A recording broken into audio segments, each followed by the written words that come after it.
And so we're all friends here, I think. A funny thing happened on the way to this discussion. On Tuesday, I was trying to speak about the theme of we live happily among those who are hateful. Happily, we live free from hate among those who are hateful, and so on like that.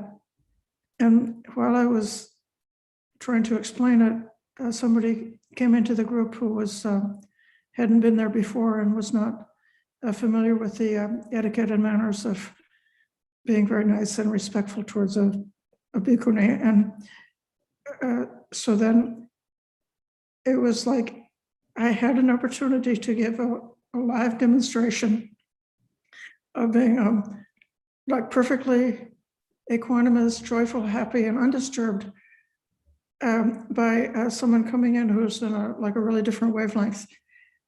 And well, so I kind of I don't give myself an A+ for last Tuesday, but it was at least it was a passing grade that, and it was quite fruitful. We reflected a bit about it afterwards, about how truly isn't that the test that we develop on the cushion. We have these ideas of being able to be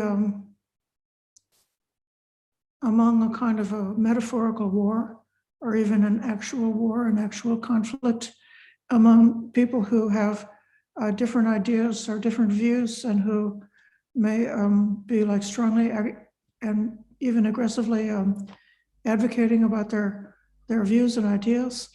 And then, on the cushion, we practice loving kindness. We practice compassion, sympathetic joy, and equanimity. And we hope that those habits of the mind will be sufficient so that then when the moment comes and there's a lot of, disturbance going on, interpersonal disturbance going on, will we be able to keep skillfully resting in that space of the Brahmaviharas and addressing every circumstance that comes along.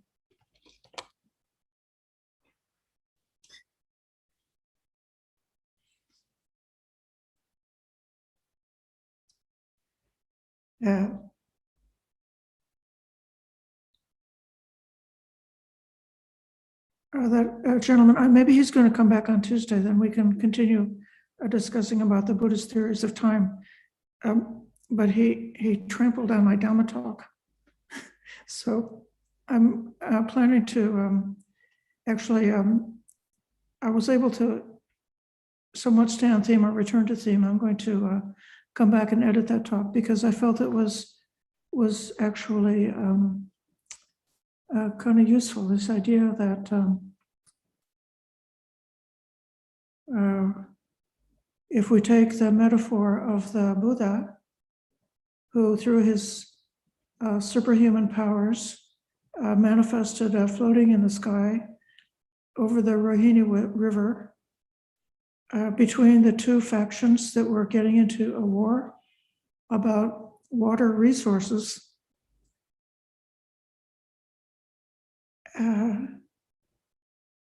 with the purity of his compassion to want to strongly bring them out of their warring state of mind and to bring them back to their right mind, to bring them out of insanity and into sanity.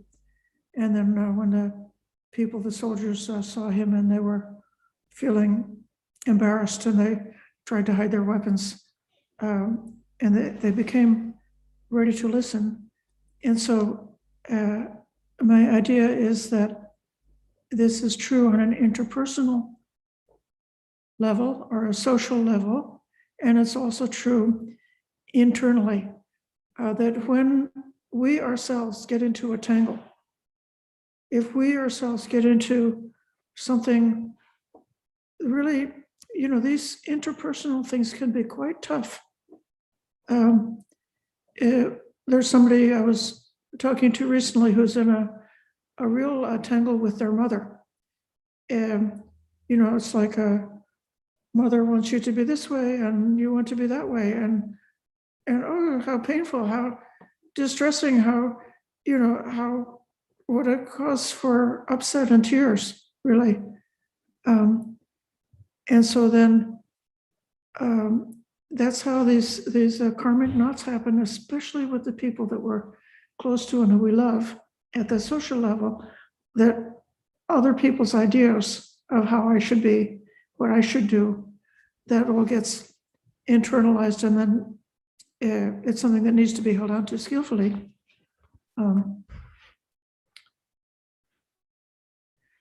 So we can consider that sometimes, like the mind is divided against itself, we are divided against ourselves. We have a different tendencies, and we don't yet know how to integrate them, or how to resolve, or how to come to a peace between these different tendencies that we have within.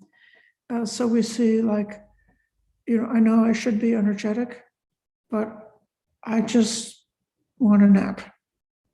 I know I should be consistently kind to everyone who I encounter. But I really would like to, if I'm honest, I'd like to be mean and make fun of somebody, or these impulses come along that are kind of like dirty. But then if we start to torture ourselves and make a war against ourselves whenever an unskillful impulse or an unskillful thought arises, then it's like we're bringing the war inside. We're bringing the war inside the house. But we could imagine that we have something within us, say like our Buddha nature is like this third party that we have within us, which is capable of floating above all of these dichotomies, all of this, uncertainty of when we have unresolved dichotomies internally and we don't yet know how to synthesize them. But we do have within us the capacity, the Buddha capacity, which is desiring kindness, desiring one's welfare, desiring not to come to harm, desiring to stay on the path of practice that's going to lead us out of danger and towards safety, and lead us out of the danger of an ordinary person who could be reborn in a painful place, into the safety of a person who's on the path moving towards awakening, who is, at least got to some degree some safety from going to a woeful state or to a really mentally ill state. And then with that,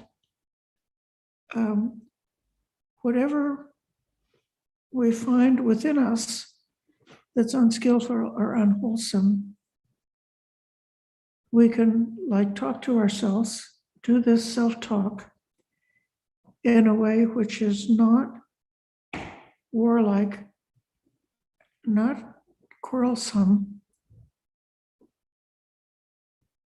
but being like a skillful doctor or a skillful therapist or a skillful pastor or a skillful advisor who say, dear friend, I hope you can come out of this insanity. And how can I understand you? How can we understand the insanity that's there right now, and how to emerge from that and emerge into sanity?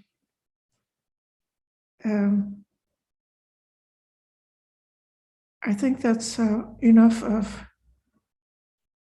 an idea, and for everybody's